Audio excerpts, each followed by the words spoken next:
All right, so we're live. All right, let me just check to make sure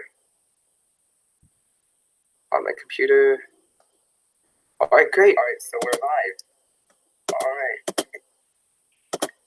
All right, guys, welcome to Propel, a series of webinars hosted by Conchordium and OppOrg that will help you get into the university program of your choice. My name is Alan Liu, and I'm your host for today. We have an amazing list of speakers who will be speaking about their admissions experience and how they can help you get into whatever university or STEM program that you want to get into. First, we're going to have Emily Tam, who is in Kinesiology at Waterloo. Then we have Zamyla Chan, who is a PhD candidate in chemistry at Harvard and is also an academic coach. And then we have Jenny Yang, who is in Waterloo ComSci. And then Nikhil Gupta, who is in Waterloo Software Engineering. First of all, let's start with Emily. Okay, hold on, let me screen share. Okay.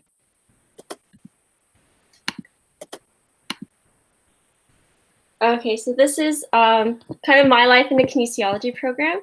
A little bit about myself. I'm in second year kinesiology with co-op at Waterloo. I'm also a residence lifelong for first years. In my spare time, I am like a student ambassador for my faculty. I'm a student trainer with Waterloo Varsity Figure Skating. So I like help tape and massage athletes. And I'm also the head of talent on the board of directors of Project 5K, which is like a youth organization in the GTA.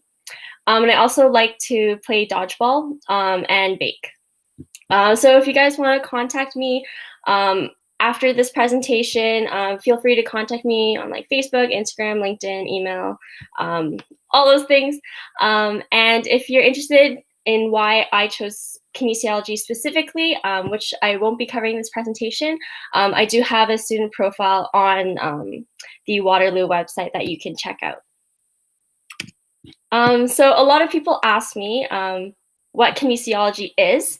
So kinesiology is the science of human movement. So I like to say it as kinesiology is like the kind of like the high school like chem, bio, physics, and math, but all related to the human body.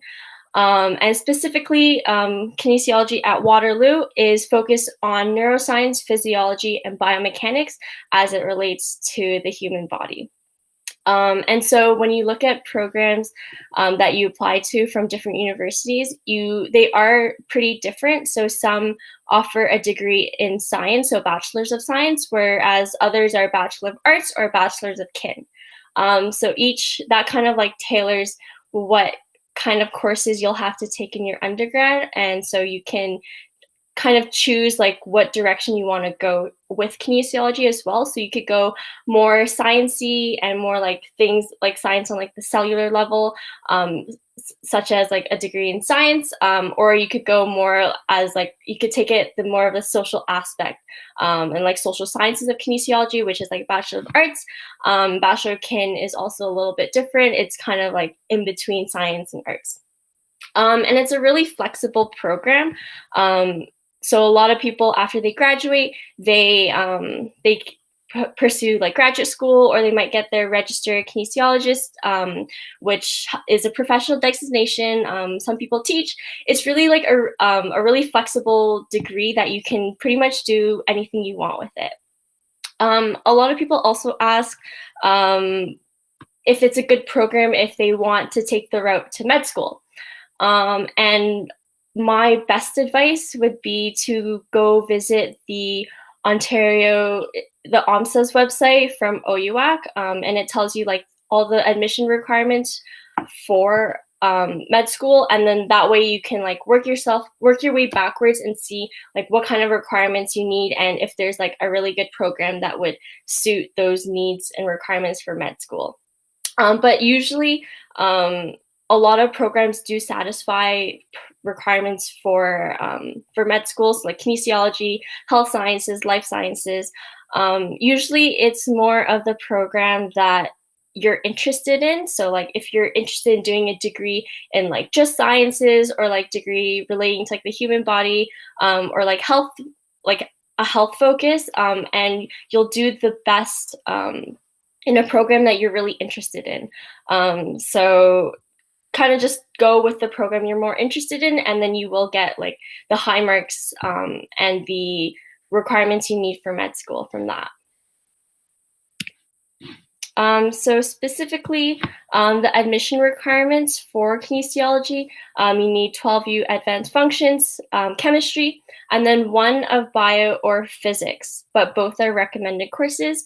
This is because in your first year of kinesiology, you will have to take calculus, chemistry, bio, and physics. So it is recommended, but by no means do you have to take all of them in order to be successful. So say example, if you have never taken physics before, you can still be successful in first year once you're taught. Also, your admissions information form is recommended.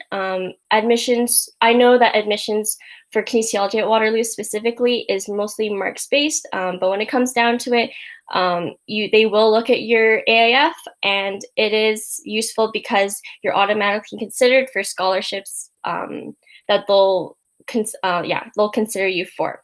It's also an opportunity to tell Waterloo more about you. For example, if you took IB, AP, or SHISM, they're not recommended, but they're nice for the university to like get to know like what you've done to prepare yourself for university.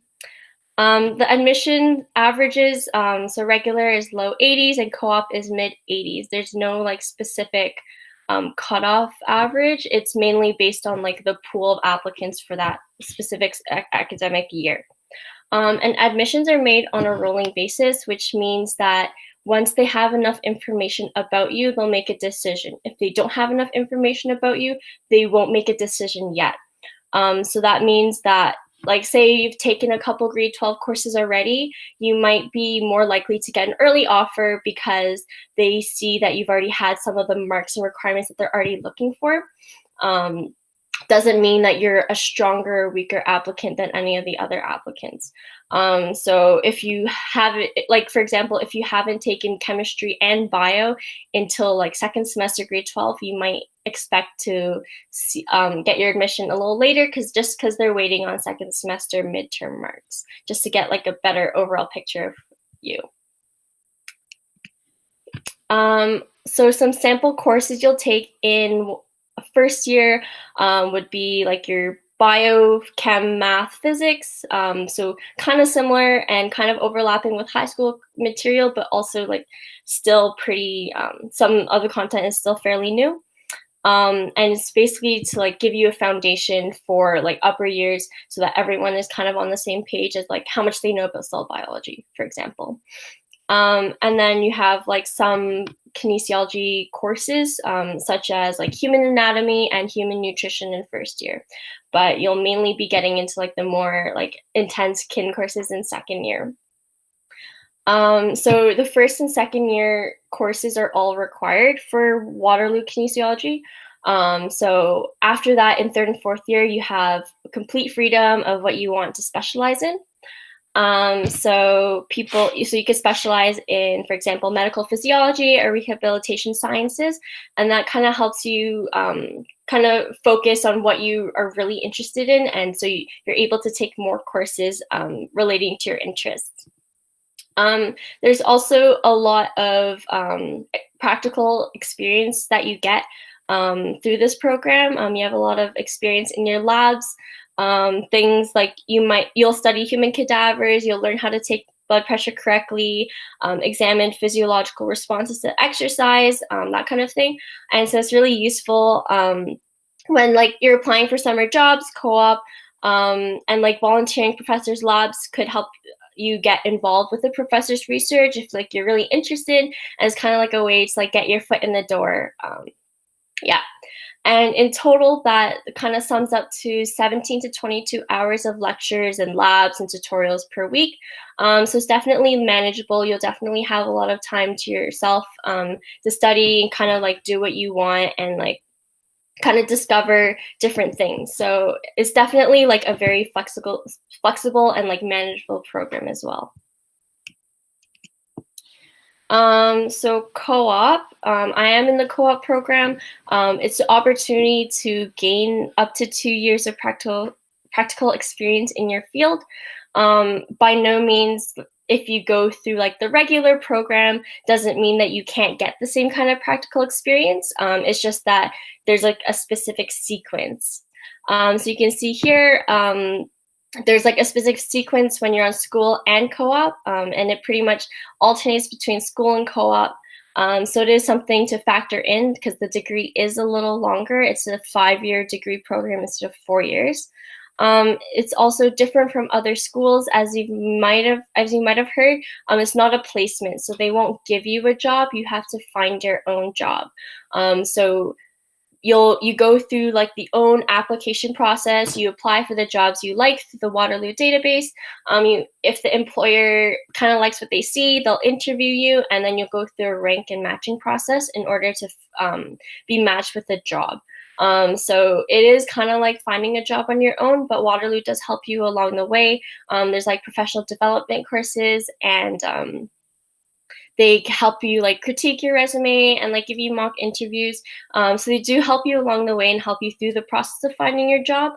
And like through your job, you can like network with employers, and you can like see if you like that job or you don't like that job, and it's a good way to like figure out what you like and what you don't like. So some sample co-op jobs in kinesiology would be like a medical like research assistant or chiropractic assistant or health and safety coordinator. And our employment rate is about 96%. So everyone ends up finding a job, even though like everyone has to like figure out where they're going to be employed for the next term. So it's pretty good stats. The next one I'm going to talk about is preparing yourself for university. So as I said before, there are courses that are like not recommended for kinesiology, but I would take them. You'll definitely be taking those courses in first year anyway, so it kind of like gives you a step up. It helps you kind of like lessen your workload. So it is a good opportunity if you get it to take most or all the recommended courses for your program. And I would also take introductory courses or relevant courses to get a feel of courses that you might take. So for example, there is an introductory kinesiology course in high school, but it's not recommended in order for admission. And that does give you like a pretty good feel of like what the program is and like what kind of things you might learn. So it might be a good opportunity to also take like a relevant course, especially for kinesiology, just because it's a little different from like your standard biochemistry, physics kind of thing. It is helpful to take that introductory course, so you kind of like know what you're getting yourself into. And also I would talk to someone currently in the program, because there's no one better than to tell you about the program than someone currently in the program, just because sometimes like the program does change. You don't want to necessarily talk to alumni, not saying it's bad, but like it's better to talk to someone currently in the program, and they can give you a feel for like what it's really like. So like when I was deciding what university to go to, I found it extremely helpful to like actually just talk to someone like in the program, get a feel for what it's like see their class schedule, like what kind of things they're learning in their courses, just to get a feel, like, can I imagine myself in this program? And for me, I could really like envision myself like going and like working in labs and like getting like hands-on experience in lab and like applying for co-op, and that like really attracted me to the program. So I think it's helpful to like get a sense to whether you'll be a good fit for the program or not. And also in terms of like university applications, I know a lot of people try to like beef up their application to make them seem more appealing, which is good. I would just be wary and say that more extracurriculars does not make a better application. So for example, like in high school, I was in band, I was a transition mentor, I was part of a youth activist club. and I was president of a youth organization. But it doesn't make your application better to see that you're part of like 20 clubs, but it's more of like when you fill out supplementary applications is where you would mention like what you're part of, and it's an opportunity to like talk about your passions, share your stories and experiences. So like if you have a good experience and you can tell them, like don't just tell them like you were part of 1, 2, 3, 4 school clubs, but tell them like you were responsible for something where you made a difference, you created you create a positive change or improve processes. Like they want to see that you've done something, not that you've part of like 5 different things. So it is very helpful to like share a story or like a specific particular instance, and that really helps when you're filling out supplementary applications and also scholarships. And also I would be clear and concise. A lot of applications they have a character limit and not a word limit, and character limit is a lot harder because you're actually limited on like how many like big or small words you use, not just like how many words you are writing. So it is important to be clear and concise, but also it's important that you don't let too many people edit your writing.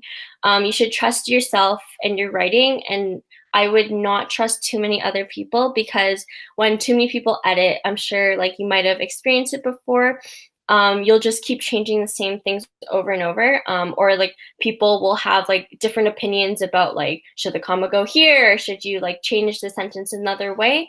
But really it's you that's submitting, and so kind of like just trust your writing. It's also helpful like when you get like a chance to like kind of fill out like a spreadsheet for yourself on like what kind of scholarships there are out there. So like this is an example of one I did. So like the scholarship, the value, like if you need to provide references, the due date for the scholarship, and like what makes you eligible for that scholarship. And that way like you can kind of keep yourself organized. And I know it's like a little overwhelming to kind of like maintain like scholarship deadlines and like supplementary applications and high school. So my recommendation is kind of like set some time aside. Like tell yourself like, I'm going to look at scholarships, I'm going to like apply and like hunt for scholarships like once every 3 weeks at this specific time. So it's definitely manageable, and you can kind of like keep your eye open for like scholarships that are like about to be due, and kind of like get your best stab at applying your best chance of like getting that scholarship. So it is like it helps to be really organized as well. And lastly, to like make the most of your university experience, I would say go to class. No one's going to remind you like when the assignments are due or when the midterms are due or if there's review sessions. So the only way to stay on top of that is to go to class, or else you probably like no one would like tell you online, and no one's going to remind you because some people might have like different classes and different class schedules. Also, I would try to find out like what you're passionate about. So like you can go to meetings for clubs that like you think you're interested in. By no means you have to be part of that club. You can like go to a meeting, see if you like it. If you don't like it, never go back again, kind of thing. And there's usually free food, so that's always a plus. Also, there's a bunch of research studies always going on by like professors or graduate students. And it's really cool to like volunteer for them. You usually get like some kind of incentive, like a t-shirt, or you get paid for it. And it's a really good chance to like ask that like a graduate student or the professor directly, like, what is it that you do? Like, why are you studying this? Like, if you're really, really interested, you could ask like how you could help out. And they're always looking for people to like help out in their labs. So that would be a really good way to like get some experience. Or if like you're going on like Facebook and you see like someone's worked in this job and you find it really interesting, you should just message them. Usually people are like really helpful. Sometimes they're like still working there and they know like there's some kind of job opportunity. So that's really helpful as well. Also, volunteering at places where you might want to end up working is also really helpful because you're already kind of in the loop. So like like their processes and how like they kind of conduct themselves, and like their office dynamics. And then once you like kind of like keep volunteering and you kind of like the feel of the place, and then if for some reason they have like an opening, then like they might just ask you because you've already volunteered there. So it is pretty easy to get a job that way as well. Also, burnout is a real thing. Like if you haven't experienced it in high school, you'll definitely experience it in university, because it's just not physically possible to study all the time.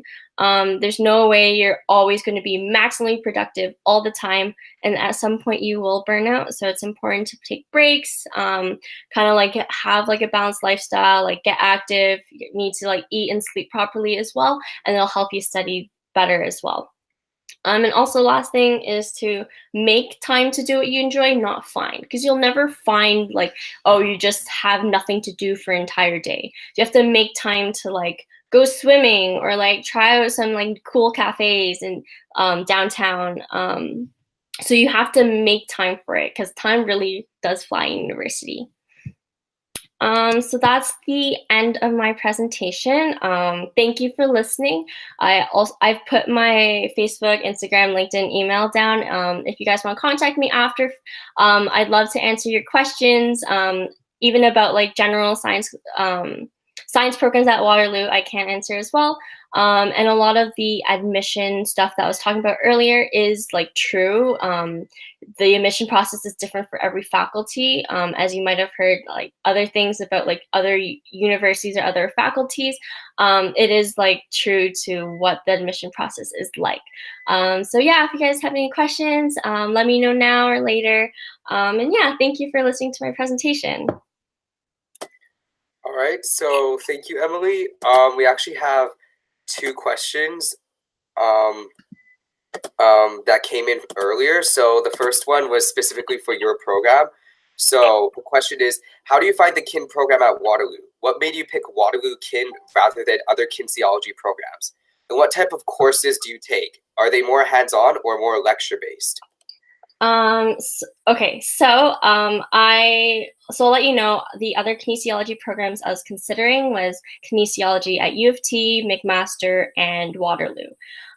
So I personally like was leaning more towards Toronto just because it's like I would be able to live at home. But I did like talk to a Waterloo student, and I really did like the opportunity to like kind of like manage your own class schedule. Like if you're an early waker, you can go to like morning classes, kind of thing. And I really liked how there was such like a big lab component.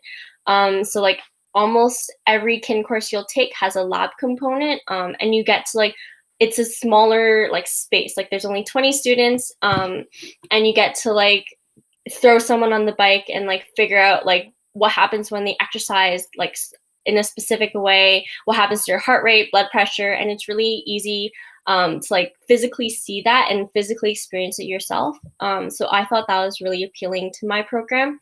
And I also wanted co-op just so that like I could like kind of like financially support myself like term after term, because I would be able to like get paid for being in co-op and then go back to school. So like I could also like kind of catch up with like paying for tuition and whatnot. So that also was appealing. Also because co-op is guaranteed at Waterloo. I'm pretty sure at Toronto, your co-op is on a conditional basis in third and fourth year, whether you meet like a certain cutoff mark. So I wanted to be guaranteed that practical experience, which Waterloo guarantees. And I believe McMaster just didn't have like the other kind of like experience I was looking for specifically. So that's why I chose like Waterloo over like other programs in kinesiology. Was there another question? I think I answered most of them. I think there's like one more about like labs or like class time. Oh, yeah. Like the type of courses, but I think you did answer that. So Okay, yeah. yeah. Okay. can you really briefly talk about the employment prospects for this program and what have other graduates gone on to do? Other graduates go on to do like a lot of people. I would say 50% of graduates go on to like grad school. So like whether it's like med school, chiropractic, physio. But a lot of people also start doing their own jobs as like an ergonomist. They work for like insurance companies. They could work in like a biomechanical lab for like Nike or like Lululemon designing running shoes. It is really flexible though, so it's very easy to like tailor your degree to what you're interested in. All right, thank you. And there's one last question that you definitely talked about in your presentation, but just to answer it very briefly, should you take kinesiology in high school if you want to do kinesiology in university? I would say it's helpful to so that you kind of like get a sense of it. You kind of like get to know like what you're getting yourself into, and it's pretty basic though. So I would say like what you taking in high school is like 1% of like what kinesiology actually is and what you'll actually like delve into. So it is helpful to take as like an interest on an interest basis, but from like an academic perspective, like it's not going to give you like a huge step on like everyone else. So like it's okay like if you don't take it, but it is helpful to take it. All right, thank you. Yeah. All right, so next we will go on to Zamyla Chan, and she is a PhD candidate in chemistry at Harvard and also an academic coach. And for this webinar, and for this section of the webinar, it's more of an interactive webinar, so we encourage you to type in any questions and basically engage with Zamyla as she gives her expertise to the rest of us. Hi everyone, I'm Zamyla. Today I'll be talking to you about designing your path in STEM. A little bit about me first. I am originally from Vancouver, Canada, but I have been going to school at Harvard for quite some time now, since 2010. So I went to Harvard for undergrad and I got my Bachelor of Science in Engineering. I then continued on and did my master's in chemistry and chemical biology, and now I am currently doing my PhD, aiming to defend in March, after which I will actually be moving to Toronto to start a program. I have a fellowship that is joint with the Vector Institute of Artificial Intelligence and the University of Toronto, which I'm really excited about. My path in STEM started with large-scale water management systems. So in undergrad, I studied large hydroelectric dams in Brazil, and that was what my thesis was about large-scale energy systems. Then I went much, much smaller for my master's and for my PhD. For my master's and my PhD, I study material science for artificial photosynthesis. So I work in using solar energy to split water into hydrogen and oxygen and then recombine them to create fuels and regenerate the energy from that. So that's a little bit about me and the kind of research that I like. A little bit about, so what I'd like to talk to you today is about designing your path. Looking up programs is easy. Google is easy. Program information is all online in terms of what universities offer what, right? In terms of looking for scholarships, which I encourage everyone to do, that's all online as well in terms of the requirements.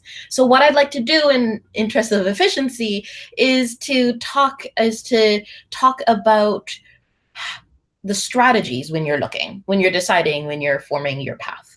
One particularly great strategy that Emily talked about already is about talking to current students in the program, which I think is a really fantastic way of really understanding what a program is about. In terms of applying to schools and applying to scholarships, the key really is to read between the lines to see what they're looking for. If you're part of 20 clubs, then which 3 do you highlight for this particular scholarship, for this particular program? So that's the thing that I myself have fine-tuned over the years. In high school, I applied successfully to the Loran Award, the TD Scholarship, the University of Toronto National Scholarship, and also Shad Valley. Shout out to any Shads out there. And I also applied to many schools in the US as well. And so I have experience in both the Canadian and American systems. Now, I've worked as well in admissions offices and fellowships committees to really learn the ins and outs of applications, about interviews, and also been on the decision-making end. So in all, doing research and talking to people, coming to webinars like these, this is what I think you are all already on the right step. Because it's not just about talking to your admissions guidance counselor about the types of programs, right? It's really about reading between the lines. And ultimately, there's one underlying truth that goes into deciding your program and deciding scholarship winners, fellowship winners, etc. And what it really is that it's a highly personal experience.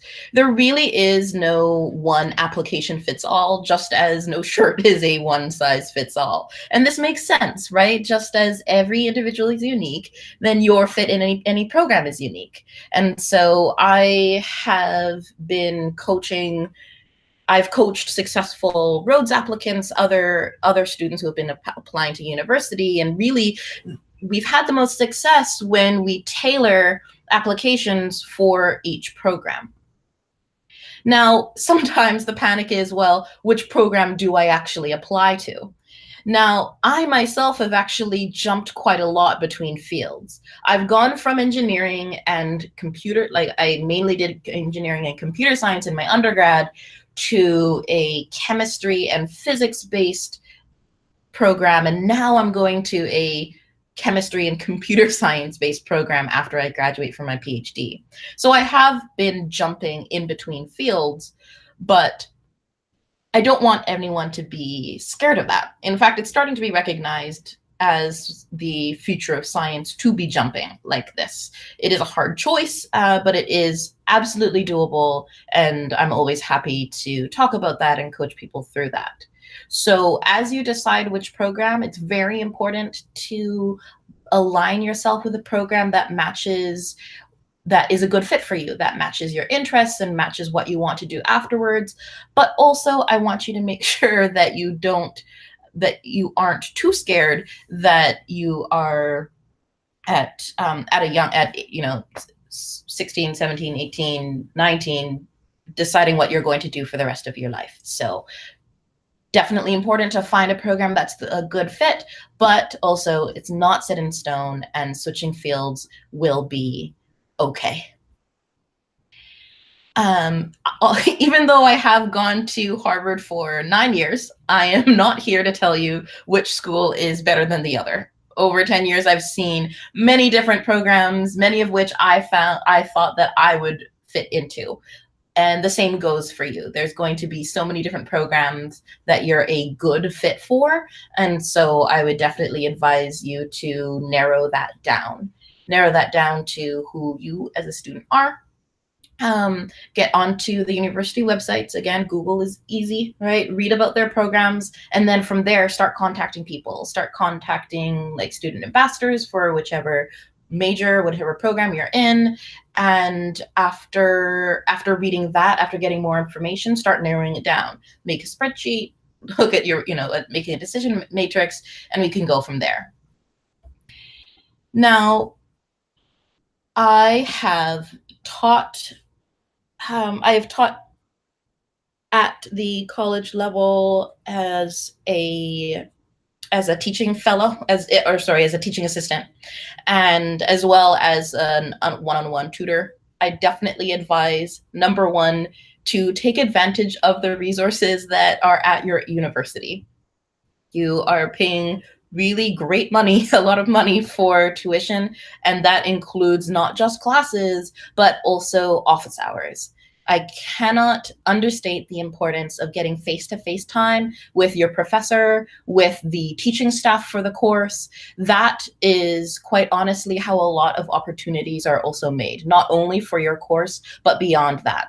If you're interested in the research and the work that your professor is talking about during their course, then if you have face time with them, then quite possibly you could get an opportunity, a research opportunity with them, which would be an awesome experience, not just during your undergrad, but also feeding into either getting a job afterwards or getting into grad school.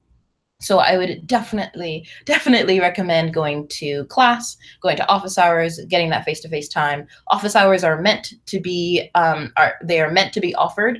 So I would definitely take advantage of that.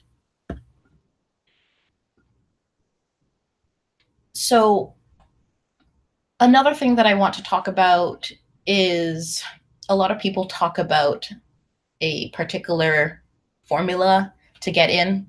And I really want to debunk that myth, because the truth is that there really isn't one set formula to get into any university. Two people, if two people apply with applying the exact same formula, then those two people are not guaranteed to get in. I definitely say that it's not about one application. Even though your scores are going in, it feels a little bit formulaic.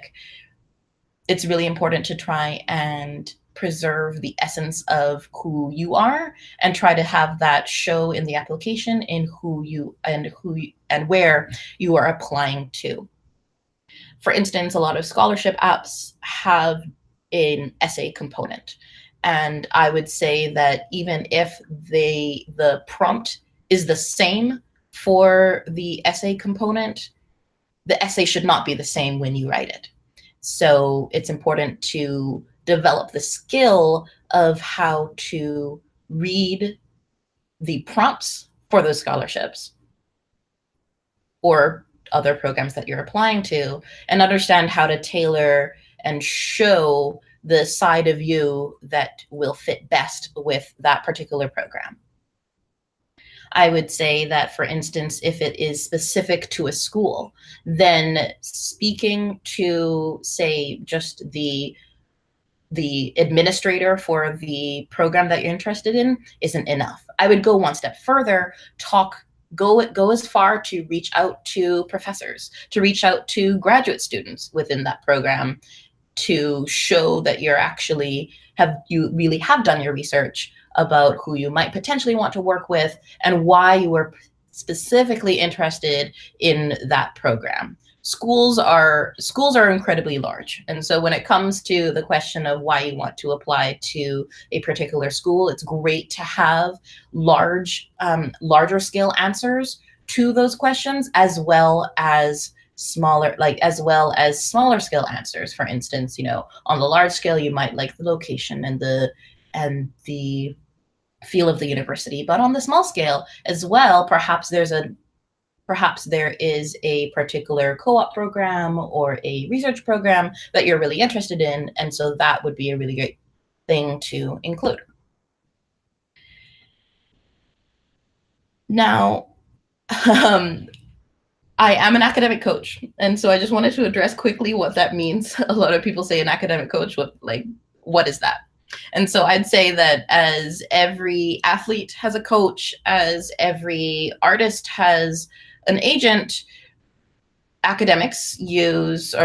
students use academic coaches to optimize their success. So to use people like me who have had success and exposure to a lot of different programs, fellowships, schools, and help you tailor your application and work with you one-on-one to understand, first off, who you are and what you're interested in, and help design your path within my case, STEM or any field that you are interested in. So that's something that I really love to do. I love getting to know students. As I said, I am moving to Canada, and so my focus now is to sort of reach out to Canadian students now as I'm moving back to Canada, and so I'm able to work in Canada as opposed to working in the States. So if you do have any questions about anything that I talked about or anything in specific, then I definitely hope that you do reach out. I have my email right here. And so I am currently taking applications for my next round of people that I work with. So if that's something that you'd be interested in, then please do reach out. In the meantime, I would be happy to take any questions that you have. All right, great. So I'm just going to take the questions from the live chat to start with. So do you think personally that anyone who applies to Harvard or these really prestigious schools thinks they'll honestly get in before they actually get in?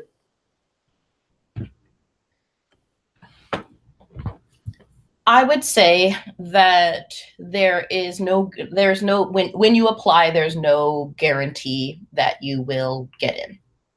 I would say that you want to be very confident in your application though when you send it in. So you want to be so while there can't be a guarantee that you will get in, there should be a guarantee that you have represented yourself to the best of your ability, that you have shown the best side of you that you want to show for this particular program. So no, I don't think that anyone applying thinks that they're a shoo-in, but I think that if everyone applying should be completely confident that their application is the best that it could be. All right, next question.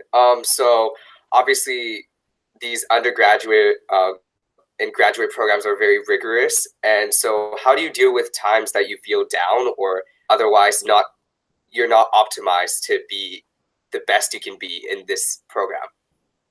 That is a really great question because, as Emily said before, burnout is real. I've experienced it myself. I've seen friends and students experience it. It's really important to find a balance. For me, I actually find it through dance. And so I always make sure that I have time to dance within my day. And that's something that I make time for. I quite literally schedule it in. So I would say, even if you are feeling completely overwhelmed with assignments that are going on, with due dates that are coming up, it's important even just to take a walk if that's your thing, or run, find a spot on campus. What I did actually is I found a spot on campus that felt peaceful to me. And so it's this little secret garden, this little nook. And so I found that spot. I'd say that even if you think to yourself, I don't have time, just take the time to breathe and do whatever, if it's drawing or writing or dancing, whatever activity calms you down, calling your parents, calling a friend, then I definitely recommend that.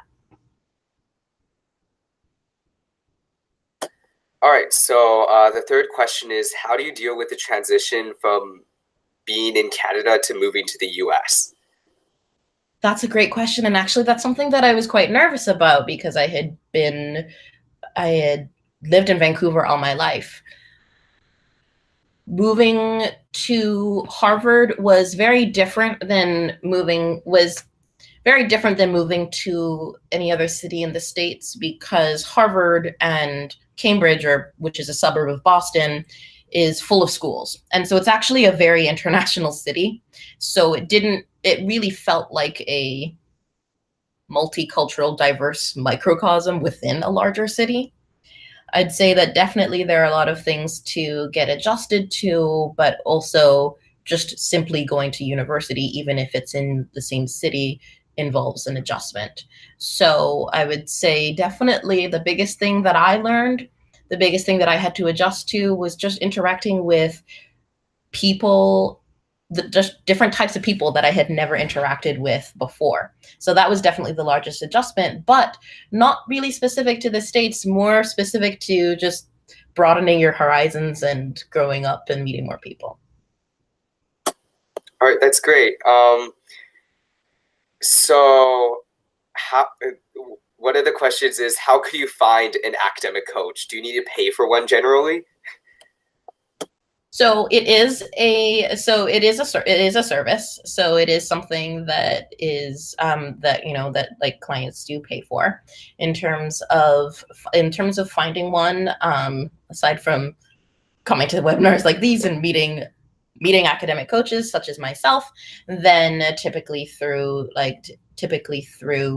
I have, for instance, like I have contacts in schools admissions offices, and so they will give out my information. But I also have a network of other coaches. So sometimes, right, for instance, like when I take on clients, I have everyone fill out an application, and if I feel as if that's not a great fit for me, then I will recommend students to another academic coach that I know who I think would be a better fit. So even if you don't want to work with me, perhaps you're interested in a more tangential field, like for instance, in environmental science and public policy, and more on the public policy side, then still shoot me an email. I can set you up with some coaches that I know in different fields. All right. The next question is, which extracurriculars would you recommend in order to make it to prestigious universities such as Harvard? Okay, I was kind of hoping that I got this question, because my answer is whichever extracurricular you love. If you are doing something just to put it on your resume, then there's a certain quality in your application, having read many applications, where you can tell. And you can tell when someone's truly passionate about what they're doing. So if it is, I would say, there are many different kinds of extracurricular activities. There are some that are more outreach based, right? So one might think being part of volunteer organizations, right, is something that's outward. Then there are inward-based extracurriculars, something like an activity or a hobby, for instance, that you develop to better yourself.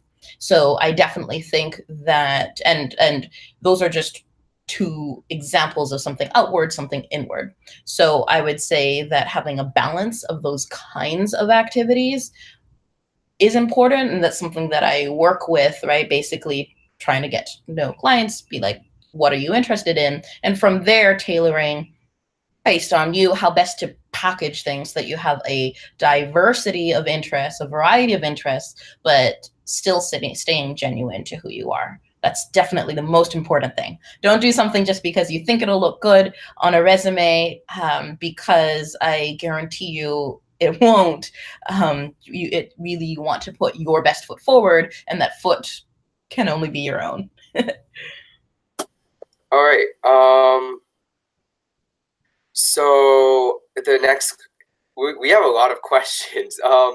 So the next one is, how do you manage to go from engineering, which is more of like an applied field, to something that's like chemistry, which is very theoretical, I guess, and pure is what the person used to describe chemistry. So how do you make that transition?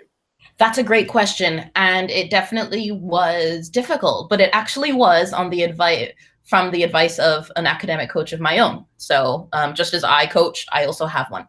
And so my academic coach, we talked about my interests, and he advised that I look at the questions and the problems that I wanted to solve with science, for lack of a better term. And so I wanted to keep my engineering training, and by heart, I'm a problem solver. So the only thing that really changed is the types of problems that I was learning to solve in chemistry, which again, yes, my focus was more in pure science and theory, but the essence of having a problem that I wanted to solve changed from trying to get the most efficient, for instance, an application-based engineering problem of trying to improve efficiency, then said, okay, my problem now is fine-tuning this band gap specifically. So again, yes, it definitely required me to make a jump in terms of the vocabulary that I was using with my colleagues, right? Chemists talk in a very different way than engineers do. And it, it required me to take some more courses in chemistry, but again, that was all doable, and I still maintained my engineering perspective, which I think honestly is what allowed me to get this really unique position that I'm going to in Toronto, because I come from both fields. I'm able to see both sides, and it's actually very interesting how a lot of things that I see as an engineer, chemists have never thought of before, and vice versa. So definitely a hard transition, but definitely a rewarding one as well. All right, and I think this is the last question. So going back to how you can find an academic coach, is there an academic coach specifically for university admissions and university admissions only? Like, could you just pay for their services just to have them look at your university application and help with that? So typically it'll work on a rolling. There are different sort of packages that you can buy, right? So you can decide to work with an academic coach on simply one application, and you'll simply work on that application. That definitely is more on the line. That's more on the lines of getting someone just to edit your essay. I'd say that most academic coaches prefer to work with someone more long-term. So starting in grade, even as early as grade 10, 11, and 12. I mean, I've even worked with middle schoolers, and to tailor basically, because I guess at the point of your application, all you have to do is write things down. And so there are definitely things that an academic coach can help you with in terms of how to structure your essay, what things to write down, but also if you're deciding, for instance, which extracurriculars to start, right, then at the time of the application, that's going to be a little bit too late. So yes, you can definitely ask for an academic coach to simply work on one application, but I would say that certainly I prefer to, while we're willing to talk about one application, prefer to get to know a student holistically so that the application will be even better, and also like we can work on scholarships as well. So so not just school admissions, but scholarships, summer programs, things like that. All right, that's great. Thank you.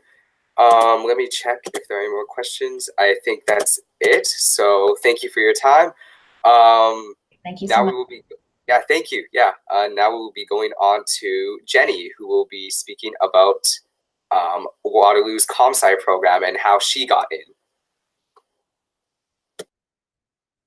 Hey, hello. My name is Jenny, and I'll be talking a little bit about the Waterloo computer science program.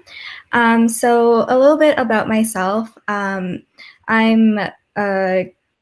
I went to St. Robert Catholic High School, for anyone who knows where that is, and I was part of the academic program, not part of the IB program, and I'll be talking a little bit about my experience with applications, and also a little bit about the computer science program itself. So starting off with like the computer science program, it's under the Faculty of Mathematics at Waterloo, and I actually didn't know this until I went to Waterloo, but you can receive either a Bachelor of Computer Science or a Bachelor of Mathematics with a major in computer science. So I'll be talking a little bit about the differences between the Bachelor of Computer Science and the Bachelor of Mathematics later on. Computer science focuses a lot on the study of the software and computational algorithms and stuff like that. So one question that I had a lot when I was applying was, what was the difference between learning programming in engineering and learning programming in computer science?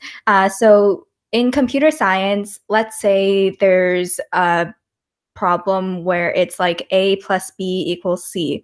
So in computer science, it talks a lot more about why A plus B equals C. And then you'll be given questions about where you would apply A plus B equals C, and you really have to know a lot more about the theory. Whereas in engineering, if you're given, you'll be given A plus B, and then you have to find C. So in that way, computer science is a lot more theory-based, and there's a lot more talk about algorithms rather than, and they'll teach you the algorithms in class, whereas in engineering, you'll just be given the problem and you have to find the algorithm. So in computer science at Waterloo, there's the co-op and the regular, and I'll also be talking a little bit more about that later on. So for the courses, I'm currently in my first term, my first year, so 1A. So I'm currently taking Math 135, which is algebra. It's basically a whole ton of proofs. You learn how to do proofs, and it's very, very theory-based again. And yeah, and there's also calculus. So the calculus we learn, Math 137, is also different from the calculus in engineering. It's a lot more theory-based as well, more proof-based. And CS 135, Designing Functional Programs, this is the only CS course for first term. And it's done in a language, or kind of a functional language called Racket, which people usually have never heard of, but in the beginning, it's very hard to transition if you have learned another programming language beforehand. But afterwards, you'll find that I think that Racket really helps you understand programming a lot more, and like the languages themselves. So even though it's a hard transition, it definitely helps later on. And you also have to take one communications course. So this can either be in English or a communications course. For an example, the one that I'm taking is speech communications. For that class, you basically just do presentations a lot, but there's a whole list of communication courses that you can do. And you can also take one elective course. I really would recommend taking something that you like, because it is the only freedom basically in course selection that you have. And for the second term of the first year or sorry, I have a typo there, 1B, it's you get to take Math 136, which is a continuation of Math 135, linear algebra, and Calculus 2. And you're also taking elementary algorithm design and data abstraction, CS 136, which is done in C++ and, or sorry, C, which is similar to C++. And you'll also be given 2 elective courses. However, most people do their communications course in this semester. It's recommended because you just want it over with. For the bachelor's degree, you need 2 communication courses anyways. And moving on, here, we have our degree requirements. So there's 20 mandatory courses that you'll need to graduate. With a Bachelor of Mathematics with a major in computer science, BMath with CS, you can pursue a minor or a double major. So for an example, one of my friends who is in the Bachelor of Mathematics, and he's doing a double major in computer science and statistics. With a Bachelor of Computer Science, it's a little bit more limited in that there are no minors for computer science, but you can customize your degree based on the following options. So there's the double degree with Bachelor of Computer Science with BBA. That's the joint one with Laurier, and you can apply on the Waterloo side, or you can apply through Laurier. There's also just the Bachelor's of Computer Science with Data Science. For that one, you need to take a few more math courses, and there's also the AI option, the computational fine arts option, the digital hardware option, the human-computer interaction option, and the business option.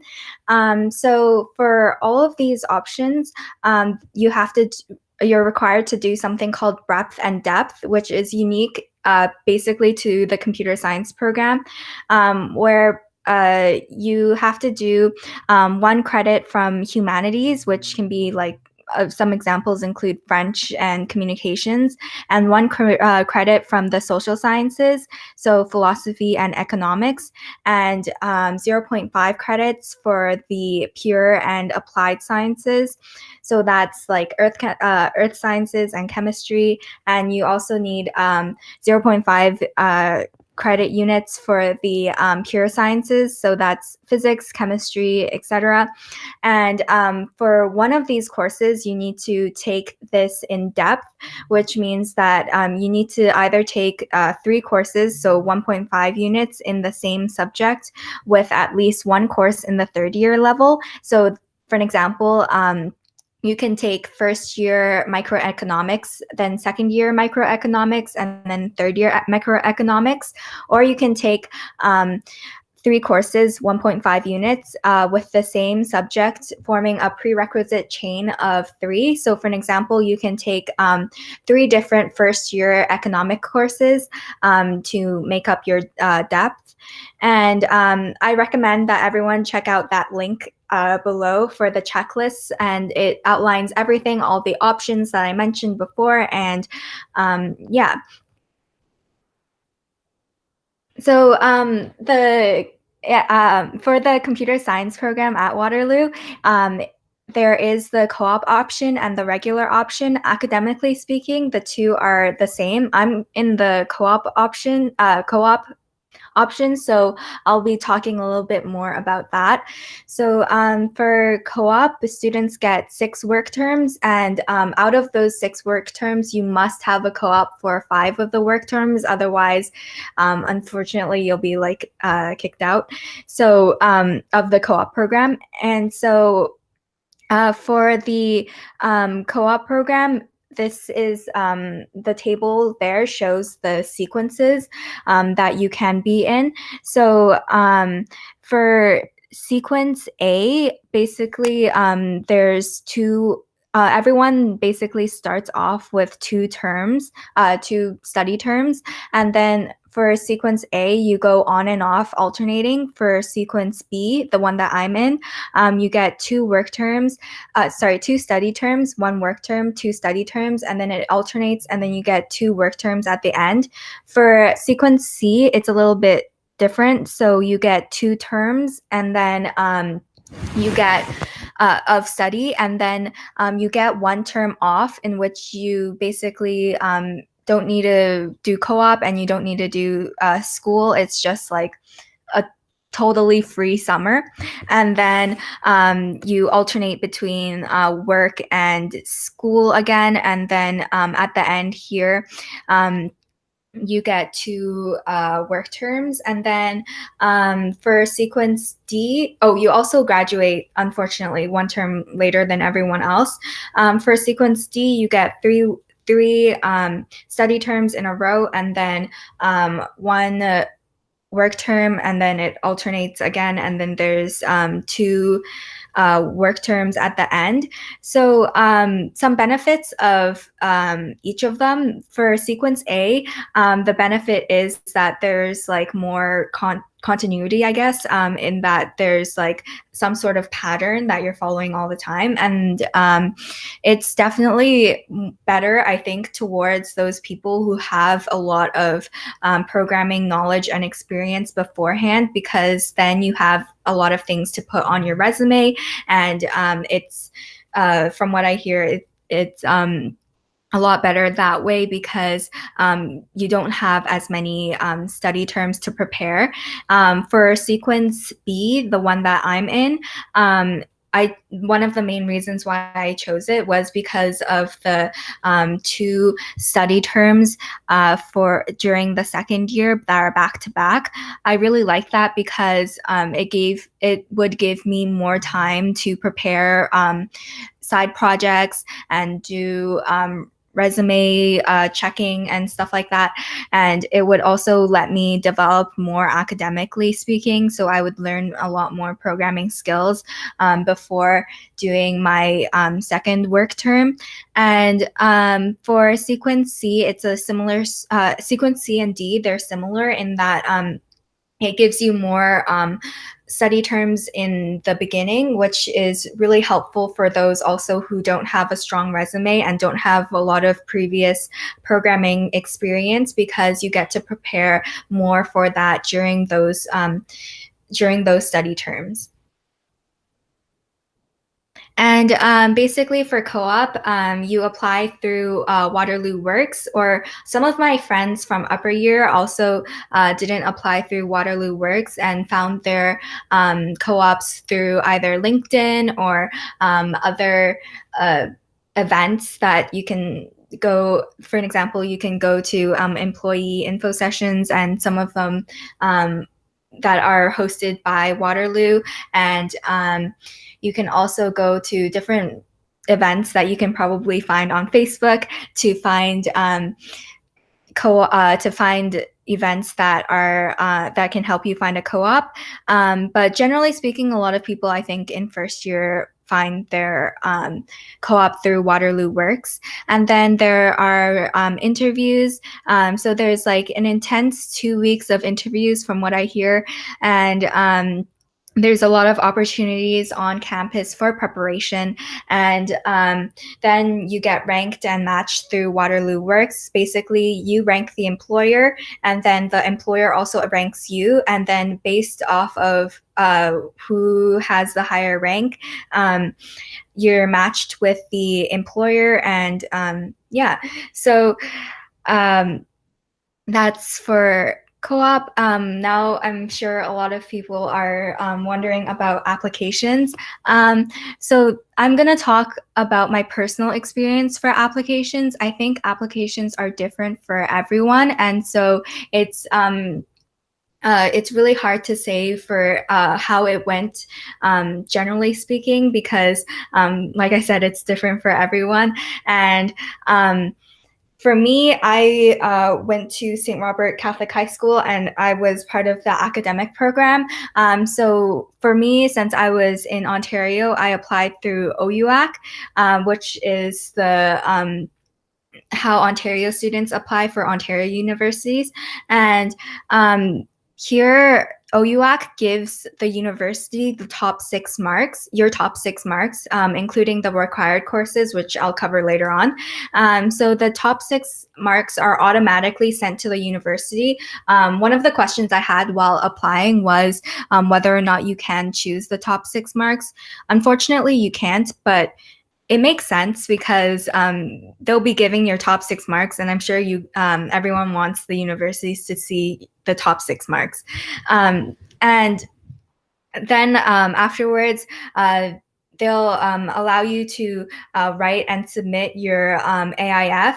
The AIF is required for the computer science program, and basically there's one long answer question, and they ask you about your extracurriculars and grades and English test scores if you're in ESL. And they also ask you if you've done any math or computer science contests. So I definitely recommend that you do the math and computer contests. So the Euclid and CCC, because they really, first of all, help you in a preparation for going to uni. And also, like, even if you score worse than the average, or it doesn't negatively affect your application, but if you do better, it does add points to your application. So if you do it and don't do well, it doesn't harm you, and if you do it and you actually do really well, then it helps you a lot, and also it does help with scholarships as well.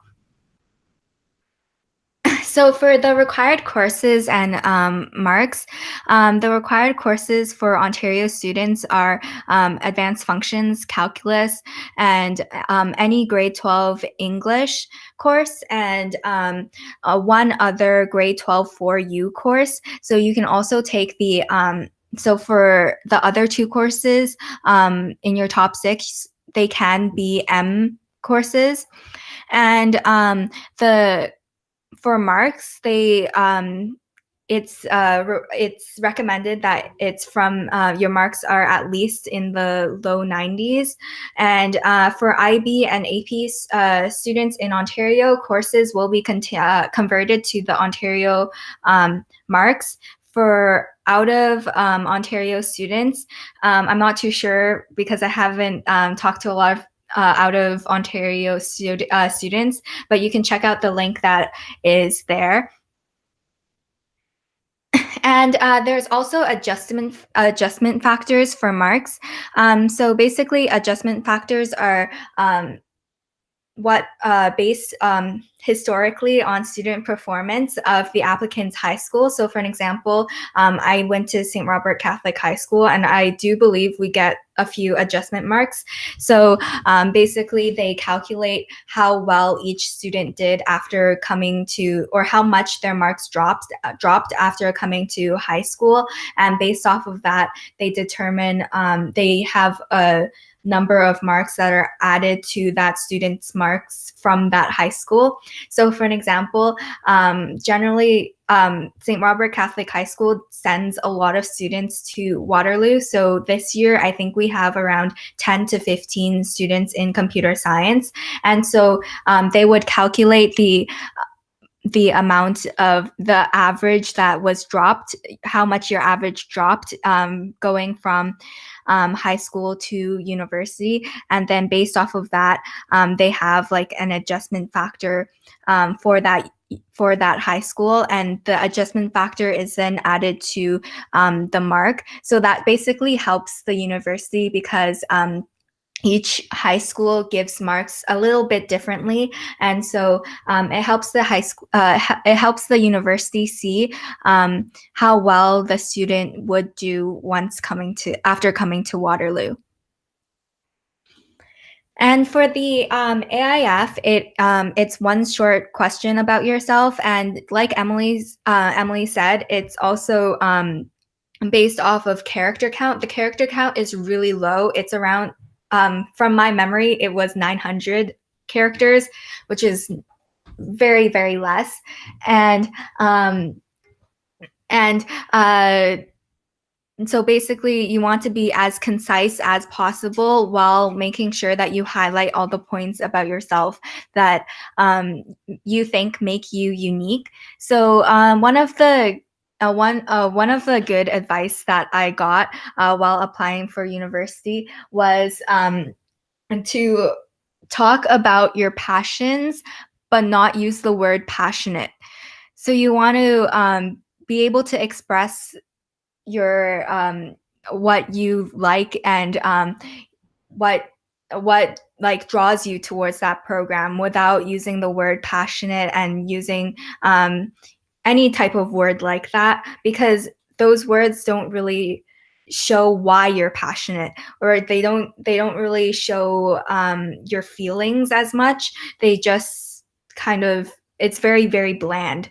And so you want to outline that part about yourself. And they also ask you about your extracurriculars and awards. And once again, like Emily said, I don't think that more extracurriculars means a better application, or what type of extracurriculars you do means that you have a better application. I think it depends. I met so many people at in the computer science program that didn't have any extracurriculars that were computer science based or programming based or anything like that.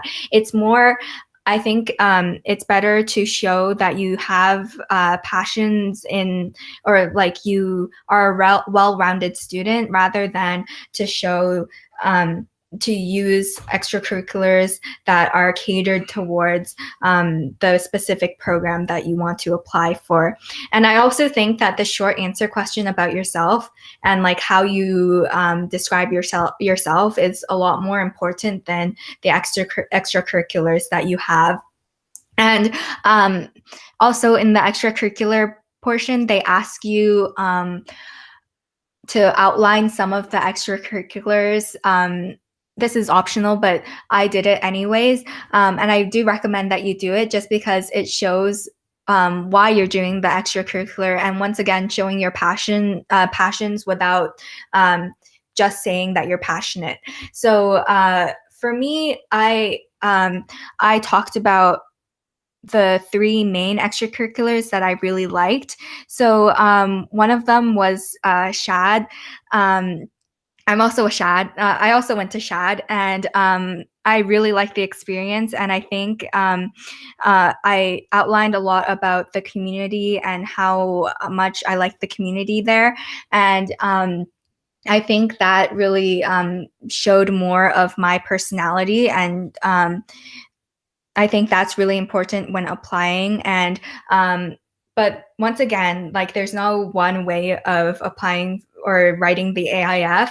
A lot of my friends told me just to write about one extracurricular, but I couldn't. I had to write about all 3 of them, and and it's still like I still got in. So it's not really. Yeah, once again, there's no one way to apply. A lot of it's just showing who you are and showing why you're passionate and why you fit in the program. And also for contests, once again, it's always recommended to do the contests. It only makes your application better. Oh. And for how the AIF is graded, this I can't be completely certain, but I've read a lot of websites that are written by professors who say this is how the AIF is written. So it's basically scored by a group of different people, and they send the AIF out to different people, and then the grader will assign a score of up to 5 points for each of the different components. So the question, and then the extracurriculars, and your mark from the AIF will then be added to your grade. So if your grade is a little bit on the lower side, this part can really bring you up and showcase how that you're fit for Waterloo. And contests are very important once again. So make sure that you sign up for those. And as for university life, transitioning into university was really hard, and I'm still working on it. But here are a few of my tips. So living alone, first of all, is really, really difficult. And it's something that I think a lot of people don't put into consideration when thinking about transitioning to university. So there are, first of all, traditional dorms at UofT, at Waterloo. So there's Rev, V1, CMH, and suites that are MKV, UWP, and CLV. So on the right, I have outlined like a map of where all of the places are. And remember and to sleep and eat. Food is really hard to prepare. So I live in a suite, so I cook, and I didn't realize that cooking took so much time, and the food goes away so quickly. So if you do decide to go into to be in a suite, make sure that you know how to cook, or you have a meal plan. Something that I didn't take into consideration that I wish I did. And your friends are also super close in university, which is so nice because it's one thing that I didn't realize that I would really like in university. I can like literally call up my friend and say, oh, do you want to meet in like 5 minutes? And we could meet up. And it's one of the best parts about university, I think. And we can also like meet up and study, which is super duper nice. I definitely recommend studying in a group because then you first of all are held accountable. You can't just leave the group.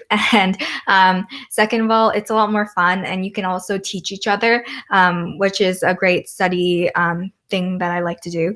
And as for marks are a lot lower.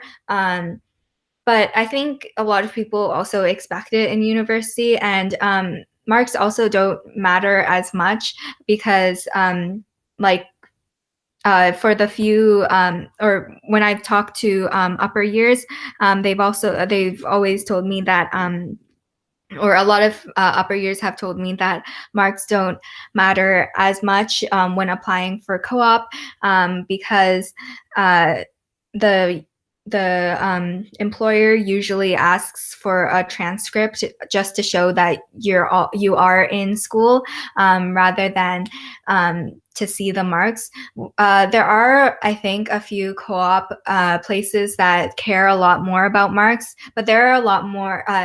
But for the most part, a lot of them don't care as much about marks. So it's okay if your mark is a little bit lower. And it's something that you get used to too. As for courses, I think courses are really different in university in that, first of all, they're a lot faster, which is nice because you get to see yourself improve. It's something that I never experienced in high school, I think. Especially for like Math 135, I found that I improved a lot more than I thought in just a 3-month period compared to in high school. And also courses, or at least the courses that I've taken, are a lot more theory-based, and they want you to think a lot more than just applying a formula, which I think was the case in high school. In high school, I think there was a lot more of just memorizing the formula and then applying it, whereas for university, it's definitely a lot more making you think and not so much memorization. And you begin to also think a little bit differently, which is, I think, good for the long run as well. And the beginning of all the math courses, for whatever reason, are super duper hard.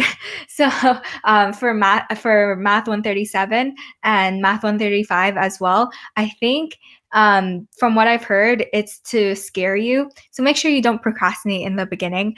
And everyone also starts off at a different level coming into university, and that's totally okay. By the end of the term, everyone's basically on the same page. So don't stress if somebody's knows a lot more math than you do. It's okay. You'll all get to the same level at the end. As for events, I definitely recommend going out for events. For an example, a few that I really liked were the Poster Fair and Carnival and the Clubs Fair. And there's also a lot of events hosted by clubs. So I'm a club that's catered more towards computer science is Women in Computer Science and Math Soc. Math Society. Both of them are super duper welcoming and really fun, and they all have offices that you can just go into whenever you want to. And for clubs, I think clubs is like a great way to meet people outside of your program. So one of the clubs that I really liked was Model United Nations, because I'm in the math faculty, and all of my friends were in math. And it was so bad, I started making math jokes. I just needed to get out of the faculty and meet new people, and Model United Nations did that for me. I met a lot more art students, and they think so much more differently. And so it was so fun hanging out with them. And clubs are also a lot more I guess, low maintenance in university. In high school, I remember each club that I joined would have like 1 or 2 meetings every week, whereas for university, each club might just have a few events that you can go to, and yeah, it's a lot more low maintenance. So join as many as you want, and it's really fun to meet new people, and it definitely helps take away some of the stress. And yeah, there's also a lot of study spaces at Waterloo. I know it doesn't have the best representation in terms of campus looking nice, but there's a lot of great places to go and study. So one of the places that I really like is Math C&D. I find that I study well where there's a lot of people looking at me. So I like going there and studying. And there's a lot of other places. I think that's the great part about the Waterloo campus. There's so many places to study, and I definitely had a really fun time exploring everywhere in the first month that I was there. And learn to balance studying and having fun. Like Emily said, make sure that you make time to make time for different activities outside of school, because burnout is definitely real. And yeah, good luck. And here's my contact info. This is my LinkedIn, and yeah, thank you. All right, thank you, Jenny. We have a few questions, actually a lot of questions. So let's just try to make this as quick as possible, since I do want to respect everyone's time here. All right. So the first question is, are there any Japanese international students, or I guess international students in general, at Waterloo? There's so many international students at Waterloo. So there's a lot of clubs as well for international students that anyone can go to. Usually there's a fee of around $5, but you can go to their events whenever they have events. So I think it's definitely a really welcoming place for international students. All right, the next question is, which programming language did you start out with before learning Racket? So I started off with Java. I was on my team's robotics, on my school's robotics team. So Java was the language that we used on our robotics team, and also the language that I learned in my CS courses in high school. And yeah, I think Java is a pretty okay language to start with. If you want a language or I also did Python beforehand, but I didn't learn it as thoroughly as I did Java. So yeah, if you want a language that's easier to understand, I would definitely recommend Python. All right. So what's the difference between the math you see in computer science and the math you see in another program such as applied math or pure math? So the math in computer science is actually, or the math that we're learning in computer science is actually the same as the math in pure math. So in pure math, there's a lot of proofs, just like in computer science, and a lot more theory-based. And yeah, for math in, I guess, applied math, it would be a lot less theory-based because it is applied, and the same goes for engineering. All right. Could you elaborate on the difficulties in transitioning from a previously learned language to Racket? So Racket is a functional programming language in that it uses a lot more math-based stuff, which is good for the people who've never programmed before, because it's something that you've seen math before. Whereas for like the programs that I've learned before, Java, it's a lot more based off of memory and things like that. It's I think one of the biggest problems is one of the biggest transitions was that Racket is so limited. There's only a few things that you can do with it, which is good because then it makes you really learn the theories. But it's also a little bit tiring. Yeah. All right. Are there any people in computer science who have like never done computer science before university, or is it like kind of like a requirement to do computer science before you go into a field like that? Oh no, I definitely think there's so many people who haven't done computer science before who went into computer science. So like even in my friend group, around 3 or 4 have never programmed before and still went into computer science. It's definitely not a requirement. Of course, you would have more of an upper hand if you've programmed before, but even if you haven't, it's still the program really makes sure that everyone starts at the same level anyways. So it's all good, which is why I think which is one of the main reasons I think why we learn Racket, because people who programmed usually never learned Racket. And so it really starts off in a good playing field. All right, great. Sorry, 1 second. If someone was accepted into math, how difficult would it be to try and switch into computer science later on?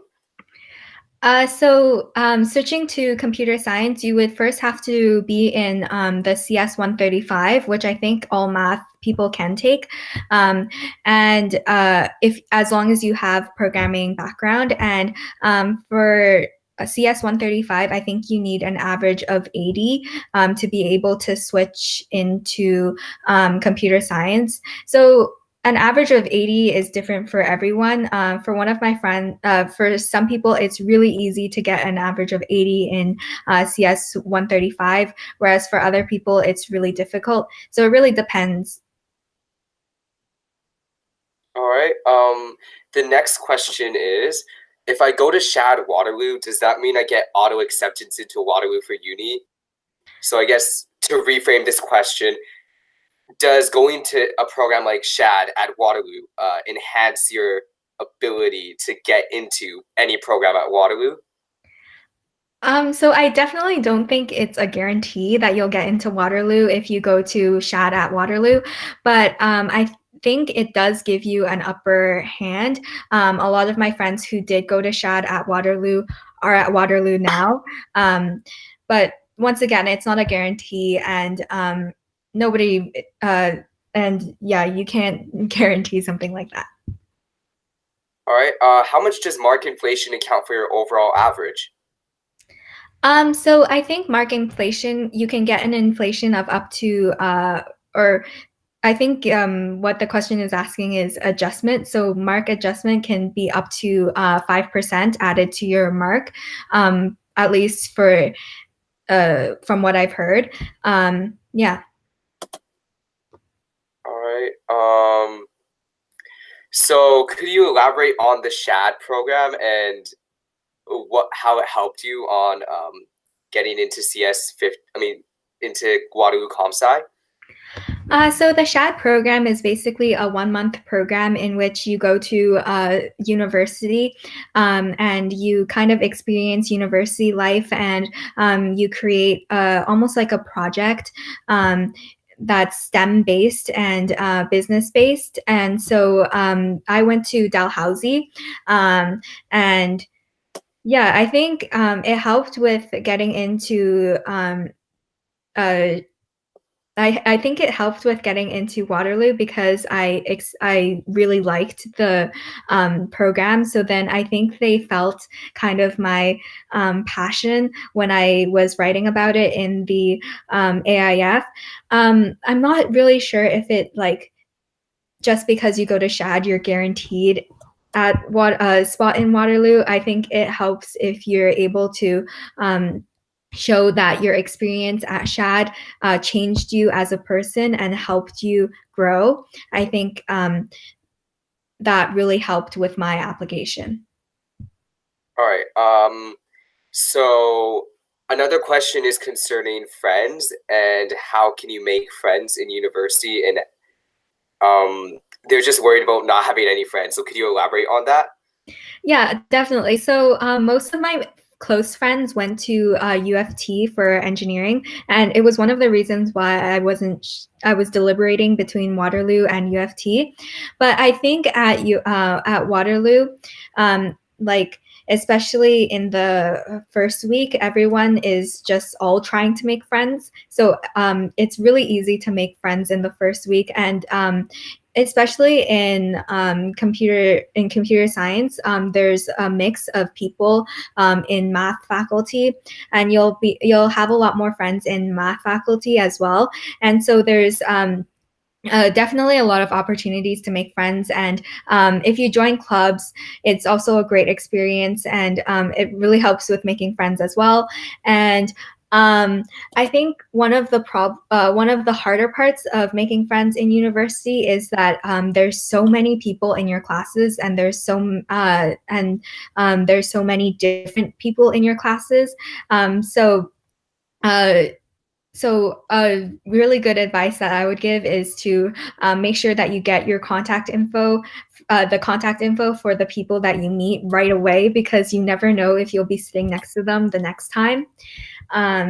So yeah, I think making friends is difficult, but not really something that you should put a lot of stress on. Oh, sorry. Sorry for didn't realize I was not muted, but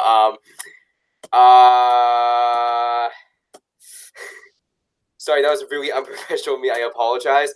One last question. I'm gonna combine these two. Sorry. So does Waterloo have a Deca chapter, and are there any anime or manga clubs at Waterloo? A debate and manga clubs? Sorry, a Deca chapter and any anime or manga clubs. Oh, yeah, I think there are a few anime and manga clubs. There's a lot of clubs. There's a list of clubs that you can find online. And as for a Deca chapter, there also is a Deca chapter there. Yeah. All right, that's great. Thank you, Jenny. All right. Okay. So our next speaker will be Nikhil, and he will be talking about software engineering at Waterloo. And after that, will be the end of our webinar. So I'll just have him answer any questions that are live, and then I'll give the questions that were remaining before the webinar to everyone else. And they'll be able to answer them on their own time. All right, thank you. Okay,